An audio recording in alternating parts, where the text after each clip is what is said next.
সম্প্রতি নদিয়ার একটি মেয়েদের আবাসিক হস্টেলের নৃশংস ঘটনা আমাদের সকলকে নাড়িয়ে দিয়েছে।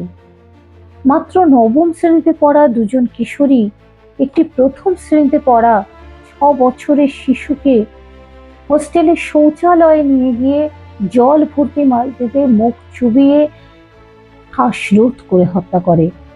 এমনকি হত্যার পরেও পেন্সিল কাটার শার্পনারে ব্লেড দিয়ে তার 2 হাতের শিরা কাটার চেষ্টা করে। শিশু কিশোরদের মধ্যে এই ধরনের অপরাধ প্রবণতা দিন দিন উদ্বেগজনকভাবে বেড়ে যাচ্ছে। প্রাথমিক তদন্তে উঠে এসেছে যে দুজন কিশোরী এই কাজটি করেছিল তার মধ্যে একজনের হরর মুভি বা ক্রাইম থ্রিলার দেখার নেশা ছিল এবং সে এই ধরনের অপরাধ করার অনুপ্রেরণা বা পরিকল্পনা এসব দেখেই করেছিল। এই প্রসঙ্গে আমার মনে পড়ে যাচ্ছে 2025 সালে রিলিজ হওয়া একটি সিনেমার কথা, অ্যাডোলেসেন্স, যা নাকি সারা দুনিয়া জুড়ে সাড়া ফেলেছিল। সেখানেও একটি শিশু কিশোরের এই ধরনের অপরাধ প্রবণতাকে চিহ্নিত করা হয়েছিল। একজন শিশু মনস্তাত্ত্বিক হিসাবে আমার প্রশ্ন, কোনো শিশুই কি জন্মগতভাবে অপরাধী হয়ে জন্মায়, নাকি ধীরে ধীরে তার মধ্যে এই ধরনের অপরাধ প্রবণ মানসিকতার জন্ম নেয়?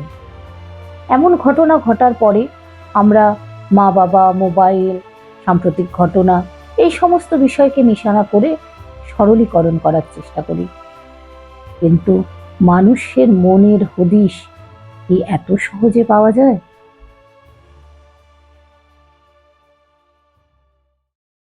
অপরাধপ্রবণ মানসিকতার জন্ম হয় অপূর্ণ আবেগ, অবহেলা, প্রত্যাখ্যান, অপমান, একাকিত্ব ও বিকৃত চিন্তাভাবনার স্তর জমতে জমতে। অনেক কিশোর কিশোরী জানে না তাদের রাগ, যন্ত্রণা বা কষ্টকে কিভাবে ভাষায় প্রকাশ করতে হয়। তারা সাহায্য চাইতে পারে না।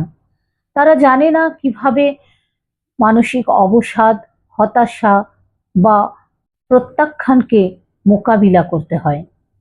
ফলে অনেক সময় তাদের এই অপূর্ণ আবেগের বহিঃপ্রকাশ দেখা যায় নিজের থেকে অপেক্ষাকৃত দুর্বল কারোর উপর আঘাতের মাধ্যমে।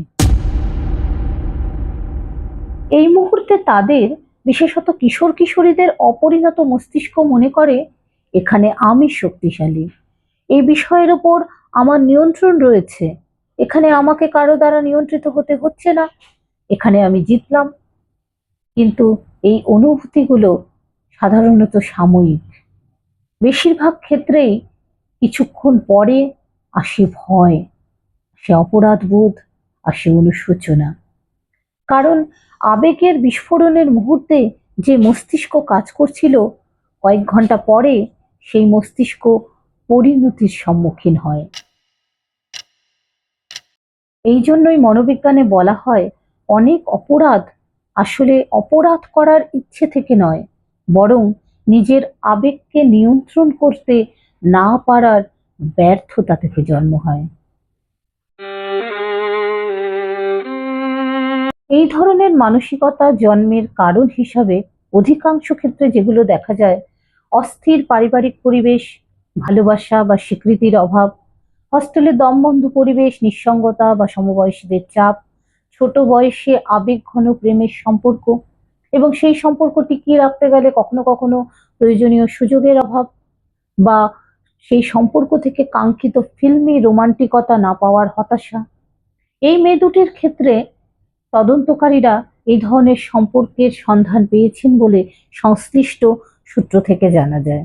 এবং সবচেয়ে হাইলাইটেড বিষয় এক্ষেত্রে যা হলো বাস্তবতার থেকে অতিরিক্ত সহিংস বা অপরাধ কেন্দ্রিক বিনোদনের প্রভাব।